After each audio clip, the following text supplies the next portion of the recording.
peut-être l'été béni sera fini en Belgique. Mais on ne sait pas. This is all wrong. Dessine-moi une actu. Bonjour, je m'appelle Solène, j'ai 12 ans et je me posais une question. C'était pourquoi est-ce que sur la route, on change régulièrement de limitation de vitesse?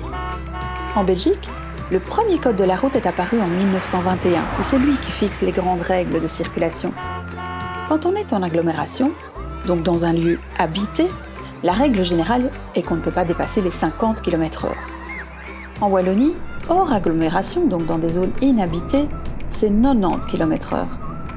Mais il existe d'autres limitations de vitesse. 20 km/h, 30 km/h ou 70 km/h. Ouch. Plus on roule vite, plus il est difficile de voir ce qui se passe autour de nous et de freiner à temps en cas de besoin. Les limitations de vitesse servent donc à protéger les différents usagers de la route. Pour les décider, on ne tire pas à pile ou face, non. On prend en compte l'environnement routier.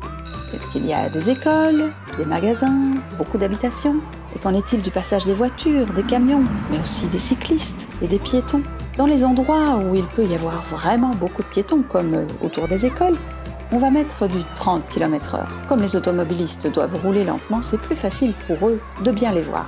Autour des maisons et des magasins, il va y avoir des piétons et des cyclistes aussi, mais moins que près d'une école. On va donc mettre la limitation de vitesse à 50 km/h. Sur les routes bien larges, où il n'y a presque pas de maisons, ni de magasins, ni de carrefours, on va mettre la limitation à 70 ou à 90 km/h. On s'adapte donc toujours en fonction de l'environnement. Sur une même route, on peut passer de 90 km/h à 70 et puis 50 km/h. Pourquoi? Parce qu'on ne réduit pas la vitesse d'un véhicule en un claquement de doigts. À 50 km/h, pour s'arrêter totalement, la voiture a besoin de 27 mètres.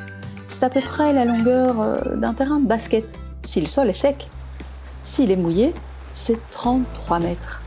Lorsqu'un automobiliste circule sur une route à 90 km/h et qu'il arrive dans une zone avec des maisons, on va donc d'abord lui demander de rouler à du 70 km/h et puis de ralentir encore un peu pour arriver à du 50 km/h. Il s'adapte ainsi plus facilement. Les panneaux de limitation de vitesse sont toujours ronds avec un bord rouge. Vous l'aviez remarqué? C'est parce que ce sont des panneaux d'interdiction. Il est interdit de dépasser la vitesse indiquée. Par contre, il n'existe pas de vitesse minimum autorisée en Belgique, enfin, sauf sur l'autoroute, où on doit rouler au minimum à 70 km/h. Pas question de faire l'escargot. Bonne route, Solène!